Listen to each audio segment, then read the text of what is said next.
Nigeria is ranked 161st in the Global Youth Development Index of 2020. The report was released a few days ago. And the index ranks countries between the lowest and the highest according to development in youth education, in youth, in education, in development, in employment, in health, equality and inclusion, in peace and security, and in political and civic participation. How well are we doing here? Let's have a conversation with, interestingly, three ladies. We say that this is inclusion. Joyce Daniels joins us this morning. She is a social engineering practitioner, as well as Oluchi Nwosu, who is a youth in the People's Democratic Party, PDP, and Executive Director, Diela Orchid Media, as well as Rinsola Abiola, who is a youth in the All Progressives Congress, APC, and is a member of the Progressive Youth Conference, APC. Thank you so much for joining us, ladies, this morning. But let me begin with Joyce Daniels, who joins us virtually here in Lagos. This ranking isn't new. I mean, it's something that's been up and coming. But when you also juxtapose it with what you heard the president of the AFDB says, you would wonder, did they compare notes? They definitely did compare notes. Thank you, Ayo, for having me. It's a long time coming. It's the conversation that has always been. So what has changed? I would like to talk about solutions. I'm all about solutions. What has changed or what should change? The index report also makes recommendations, and I think that's where our focus should be. There were 5 major recommendations where governments, and I dare say families and social groups should be focusing on, which are digital skills for young people. These are the things that will equip us to move forward educationally. Mental health services. I'm not surprised this showed up as a recommendation because a lot of our youth are already very disconnected, sad, angry. So if we don't cater to their mental health, then we may not get them back on track. The recommendation number 3 is apprenticeships, meaning we should teach entrepreneurial skills constantly so that youths can develop and create funds, what do we call it now? Income, create income, as simple as that, for themselves.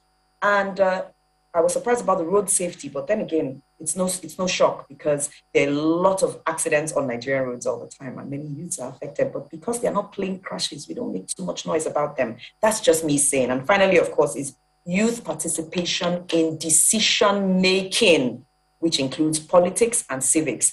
If we follow this trend, we will win. Solutions only. Well, we cannot talk about the solutions, Joyce Daniels, without at least understanding what the problems are. But then there are those who are already in the practice. And so let's talk to them in our Abuja studio. Let me begin with Ms. Oluchi Nwosu. It's interesting that, you know, we have a national youth policy 2019 to 2023 that has one of the 5 cross-sectoral development pillars as participation, inclusiveness, and equitable opportunities for all youth. How well do you think we're doing, you know, in that regard? It's 2 years into that policy already.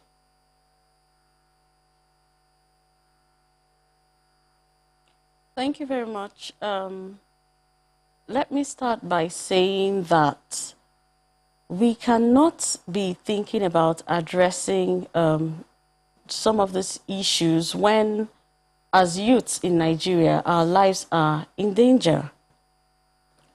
I'm sure there should have been some improvements, but owing to the fact that we are plagued with a challenge of insecurity in Nigeria, until we're able to solve that, until we're able to address that, every other thing would pause because insecurity has taken over most of the issues. bugging us.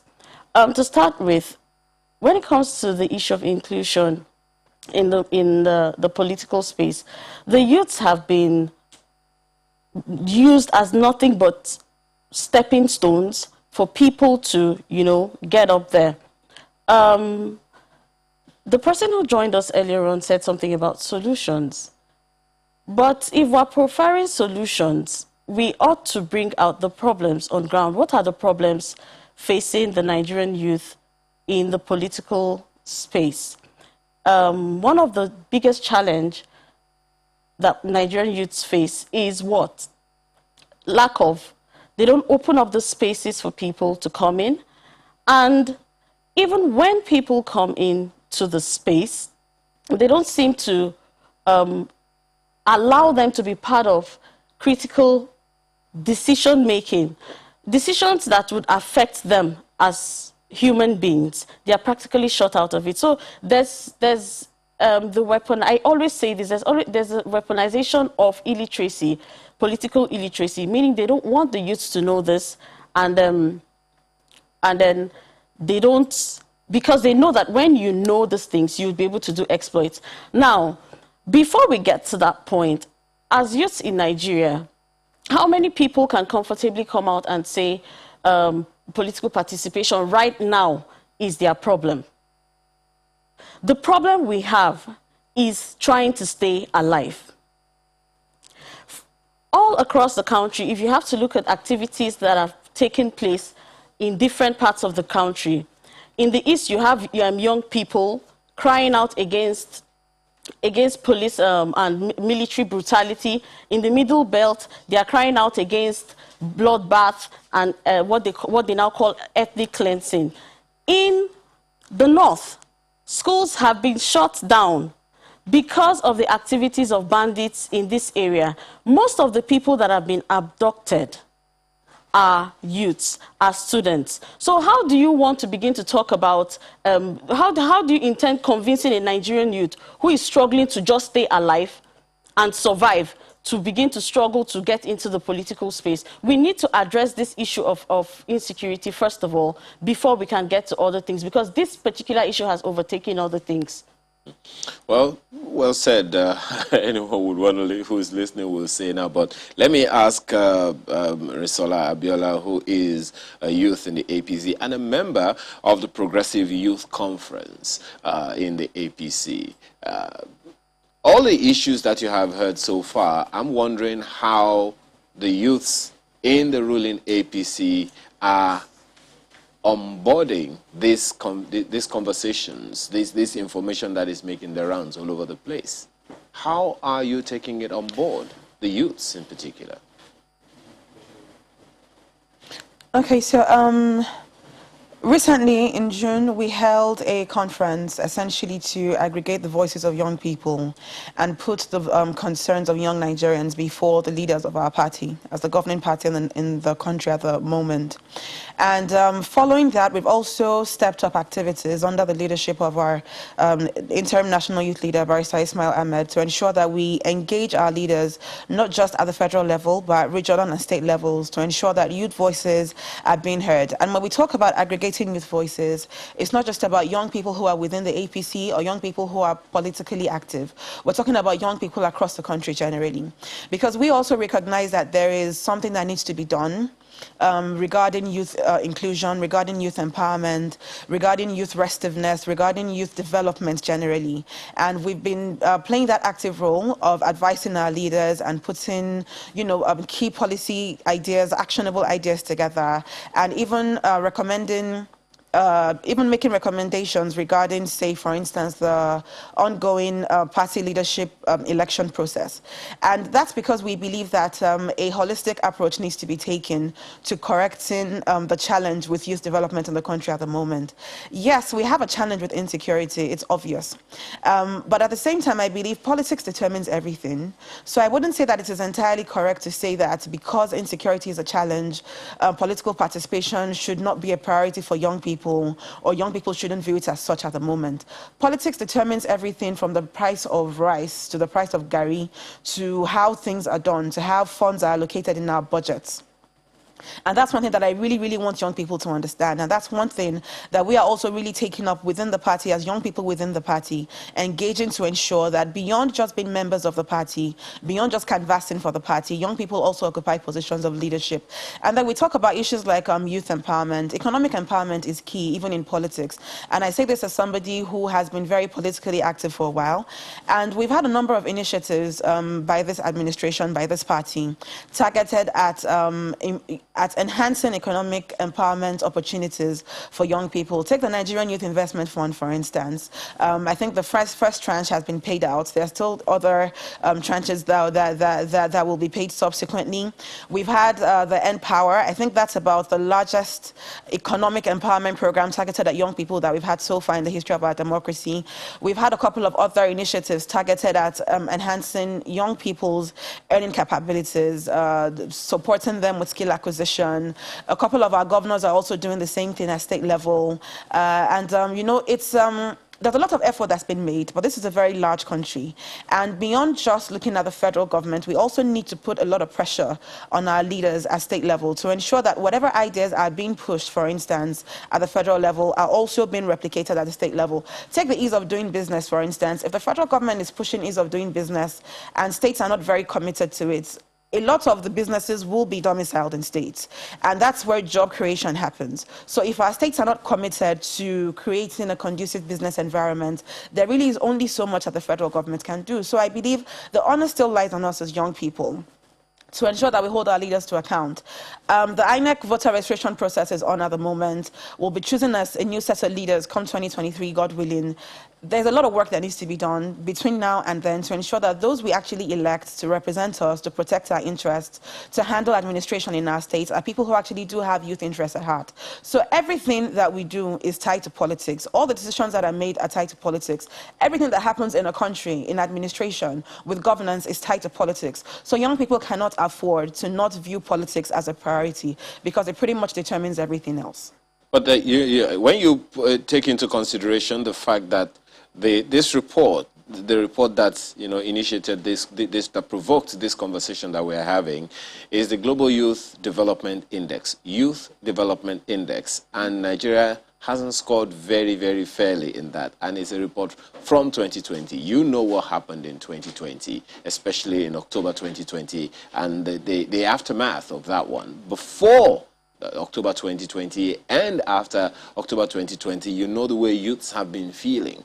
But talking about the Youth Development Index, do you think we are even giving that a thought? Even if the youths are interested, just hypothesizing now. Suppose the youths are interested. Do you think they are developed enough? The Youth Development Index is even favorable on the part of the young people enough to say, I think I can do this, or I think I want to do this? I will say that as somebody who is from a background where I've done a lot of advocacy in addition to politics, the key to solving challenges is sustained advocacy. Things aren't perfect. I'm not going to say that they are. The ranking is not positive. I'm not going to say that it is. What I'm saying is that as young people within the party, we are taking responsibility. We are putting the key issues before our leaders, and we are working to ensure that action is taken on things that we need to see action being taken on. So we're not claiming that things are perfect either. No, we're not doing that. But we believe it is our responsibility to ensure that we safeguard the interests of young people, and that's what the youth structure within the party has been doing so far. We're working really hard in that regard.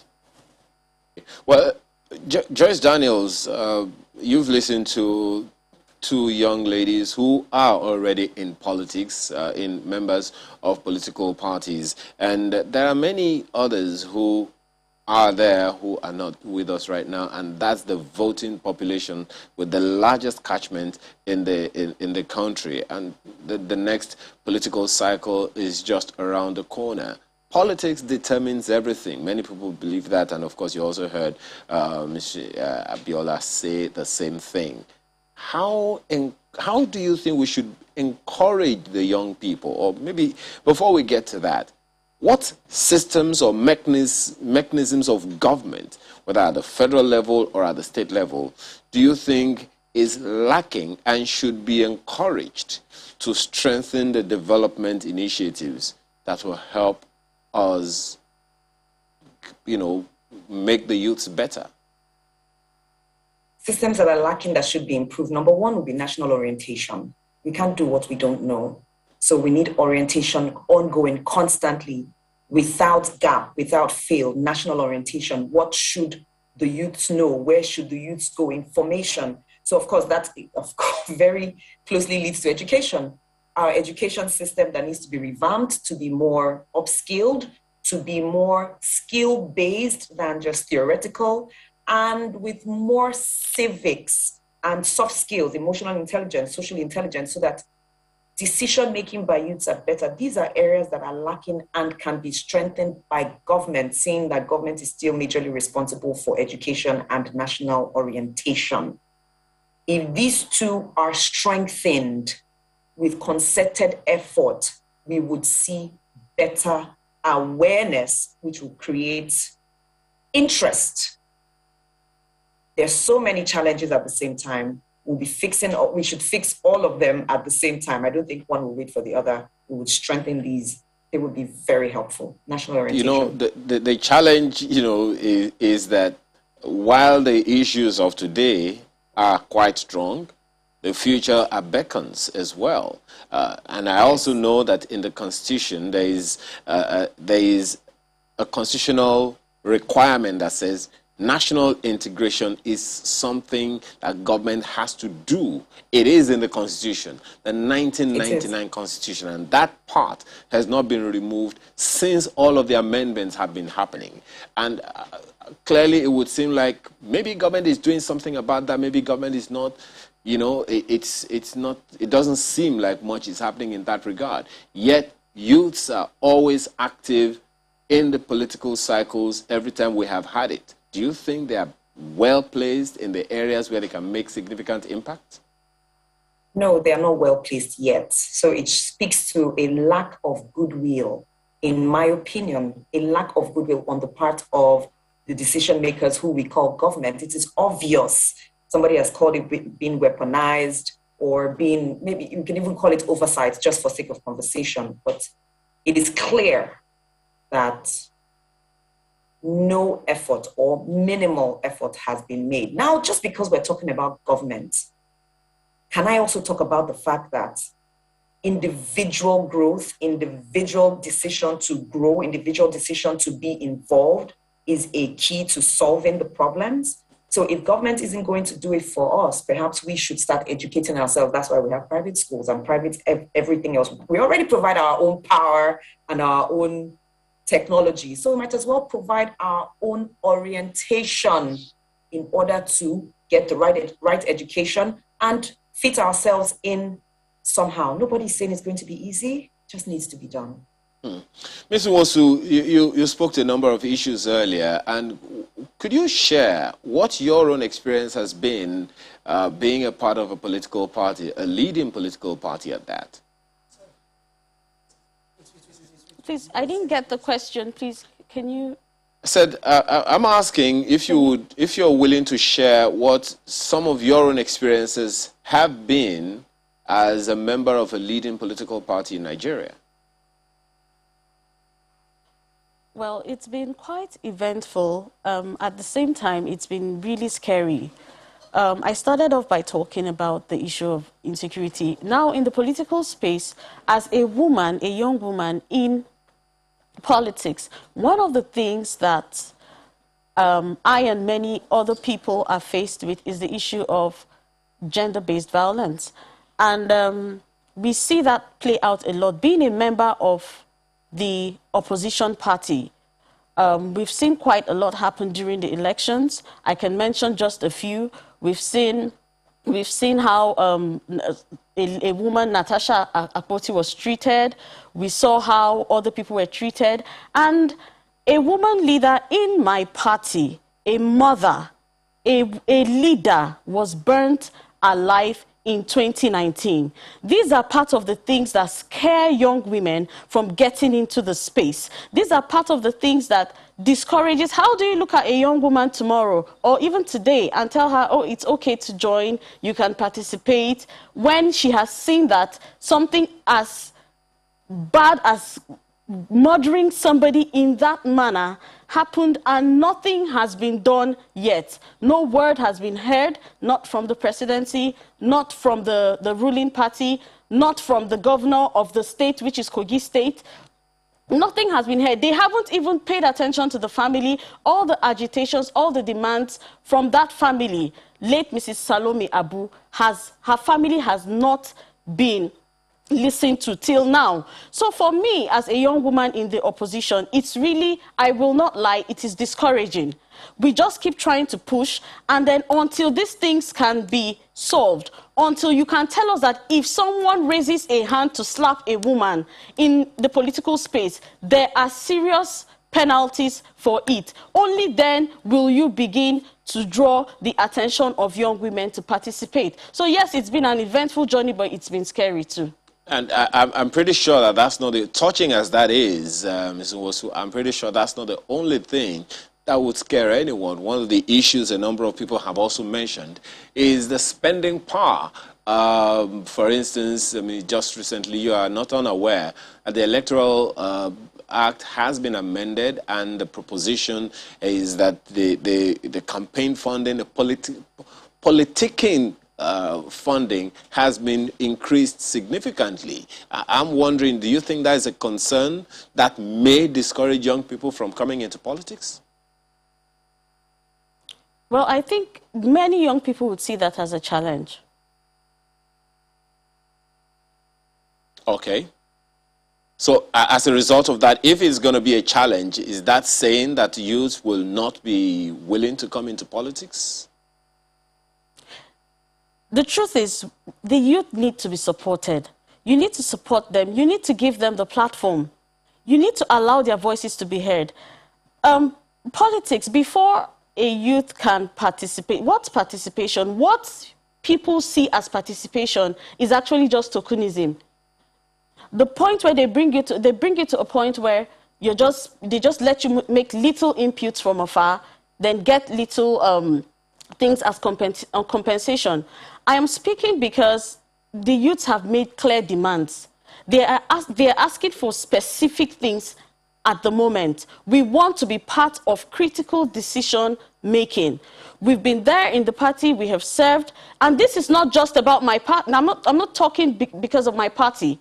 It's everywhere. The leaders need to open up the spaces for youths, allow them participate, and give them a level playing ground as well. Because in the long run, these people who we see in these positions will get weak as they grow older. Who are the people that they have raised to now occupy those places? Well, Ms. Biola, let me ask you this. Do you think the young people in Nigeria feel they are being listened to? Well, to a large extent, based on the engagements I've had with a lot of young people across the country, well, I think it varies from place to place, really. Because if you're looking at a place like Nigeria, you have to understand that the way you engage in a particular zone would be considerably different from how you engage in another. So I think it varies from place to place. But to a very large extent, there are mechanisms that we can employ for engaging authority. Although I feel like we're not doing enough engagements. That's what I think. I would like to make a comment, if I can, regarding some of the issues raised earlier with Mr. Nwosu. And I think the first being the issue of the cost of political participation, like talking about the Electoral Act amendments to it.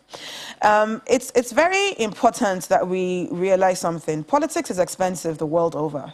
I've run for office. I know what it's like to actually run a campaign and how much resources would be required to do so. As young people, I think beyond just asking for inclusion, we also need to set up mechanisms to support each other. If we have young people who we believe can do a good job, we should be able to rally around them. And this is the same recommendation that I put forward for women. Take a country like the US. You spend hundreds of thousands of dollars on adverts for just social media, even for a lot of candidates. It is very expensive. We don't have a crowdfunding culture in politics in Nigeria just yet. And I think that's one of the things that we really need to change as young people and as women, if we're looking to seriously enhance the level of representation for marginalized groups, even people with disabilities too. So I think beyond just talking about the Electoral Act, even if the Electoral Act pegs, the cost of running for office for the House of Reps at 5 million naira, realistically speaking, that's not enough to elect anybody. So I think we need to focus a lot more on solutions that can actually deliver the kind of results that we need. Talking about young people's inclusion, talking about women inclusion, talking about inclusion for people with disabilities, marginalized groups generally. We need to be able to put our money where our mouth is and actually rally around each other. And we need to come out in large numbers and vote. As I said earlier, I started out with youth activism before going into mainstream politics. And I think when we talk about young people are not being allowed to do this, women are not being allowed to do that, young people are not being given the space, we need to learn how to take these things, because a lot of our leaders who are in position now, they didn't get there because they were allowed to. They learned to take it. And that's what we are doing within the APC under the leadership of our interim national youth leader, Barrister Ismail Ahmed. We're setting up structures to engage our leaders, to make our demands very clear. There's been a lot of work that has gone into it since the formation of the party. There's been a lot of history. There's been a lot of efforts. A number of us are in key positions, key decision-making positions. Others are still in positions of influence within the party, within their state governments. But there is a need to actually translate this to make sure that there is enhanced inclusion, proper inclusion for young people. This is the administration that signed the Not Too Young to Run bill into law. There were attempts before then to reduce the age of eligibility for elective office that did not scale through. So it's not as if government itself is inherently hostile to young people. But young people and women, we need to go beyond. I think we need to be a lot more aggressive about how we engage power structures, about how we get our demands across. And we also need to learn to rally around and support each other.